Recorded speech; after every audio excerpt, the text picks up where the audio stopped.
तो देखते हैं यहाँ पे क्वेश्चन नंबर 37 में हमसे क्या पूछा गया है। The diameter of zinc atom is 2.6 angstrom, calculate. तो हमें यहाँ पे दो पार्ट कैलकुलेट करने। हमें यहाँ पे जिंक एटम का डायमीटर पहले से गिवन है।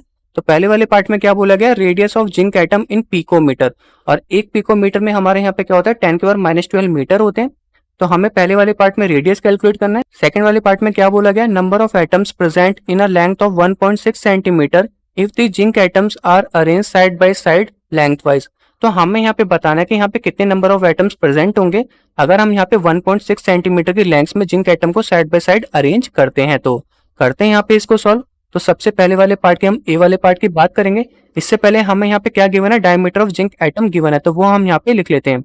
हमें यहाँ पे क्या गिवन है, डायमीटर ऑफ जिंक एटम, जो कि हमारे यहाँ पे कितना है 2.6 एंगस्ट्रॉम है, और एक एंगस्ट्रॉम में हमारे यहाँ पे क्या होता है 10⁻⁻10 मीटर होते हैं। तो हम यहाँ पे कन्वर्ट कर लेते हैं 2.6 मल्टीप्लाई 10⁻⁻10 मीटर। इसके बाद हमें यहाँ पे क्या निकालना है, रेडियस निकालना है। तो रेडियस का फॉर्मूला हमारे यहाँ पे क्या होता है, डायमीटर डिवाइडेड बाय 2 होता है। तो डायमीटर हमें यहाँ पे 2.6 मल्टीप्लाई 10⁻⁻10 मीटर पहले से गिवन है। इसको 2 से डिवाइड कर लेंगे तो यहाँ पे कितना होगा, 2 × 1 = 2, 2 × 3 = 6। तो एक पिकोमीटर में हमारे यहाँ पे क्या होता है 10⁻⁻12 मीटर होता है। तो ये हमारे यहाँ पे कितना निकल के आया, 1.3 मल्टीप्लाई 10⁻⁻10 मीटर निकल के आया है। तो हमें यहाँ पे क्या करना पड़ेगा, एक जीरो लेके इसका पॉइंट रिमूव करना पड़ेगा। तो ये हमारे यहाँ पे कितना हो जाएगा, 130 मल्टीप्लाई 10⁻²। अब हम यहाँ पे लिख सकते हैं मल्टीप्लाई 10⁻10, एंड ये हमारे यहाँ पे कितना हो जाएगा 130 मल्टीप्लाई 10⁻12 मीटर हो जाएगा। तो 10⁻12 मीटर हमारा किसके बराबर होता है, 1 पिकोमीटर के बराबर होता है।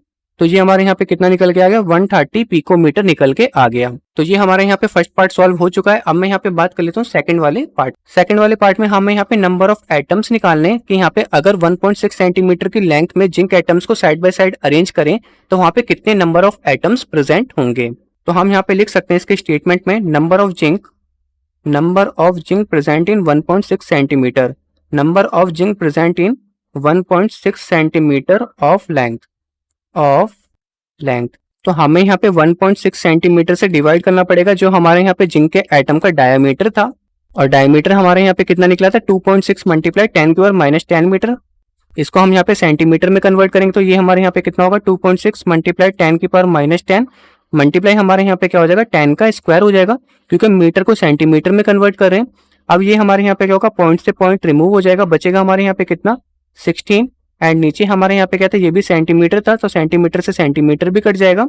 तो ये हमारे यहाँ पे कितना आ गया 16, नीचे हमारे यहाँ पे कितना होगा 26 मल्टीप्लाई 10⁻⁻8। अब मैं यहाँ पे डिवाइड कर लेता हूँ 16 को 26 से, देखते हैं यहाँ पे कितना आएगा, पॉइंट लगा के 0 लिख सकते हैं। इसके बाद हमें यहाँ पे 6 से करना पड़ेगा, 6 6 36 का 6, 3 कैरी गया, 6 2 12, एंड यहाँ पे आ गया 15। यहाँ पे कितना बचा, 4 बचा, पॉइंट लगा हुआ है 0 लिख सकते हैं। इसके बाद हमें यहाँ पे 1 से करना पड़ेगा, फिर यहाँ पे कितना आएगा 4 आएगा, एंड यहाँ पे 1 आएगा, पॉइंट लगा हुआ 0 लिख सकते हैं। एंड इसके बाद हमें यहाँ पे किससे करना पड़ेगा, 5 से करना पड़ेगा, 6 5 30 का 0, 3 कैरी गया, 5 2 10, एंड यहाँ पे कितना आ जाएगा 13। तो यहाँ पे कितना बचेगा, 10 बचेगा। तो हमारा आंसर कितना आ रहा है 0.615। तो मैं यहाँ पे लिख लेता हूँ 0.615, 10⁻⁻8 ऊपर जाएगी तो ये हमारे यहाँ पे कितना हो जाएगा, मल्टीप्लाई 10⁻⁻8 का 8 हो जाएगा। तो जो हमारे यहाँ पे नंबर ऑफ जिंक प्रेजेंट होंगे इन 1.6 सेंटीमीटर लेंथ, वो हमारे यहाँ पे कितने नंबर ऑफ जिंक प्रेजेंट होंगे, ये हमारे यहाँ पे 0.615 मल्टीप्लाई 10⁻8 एटम्स प्रेजेंट होंगे। इतने एटम्स यहाँ पे क्या होंगे, प्रेजेंट होंगे। होप आपको यहाँ पे दोनों पार्ट समझ में आ गए होंगे। अब हम चलते हैं अपने नेक्स्ट क्वेश्चन की तरफ।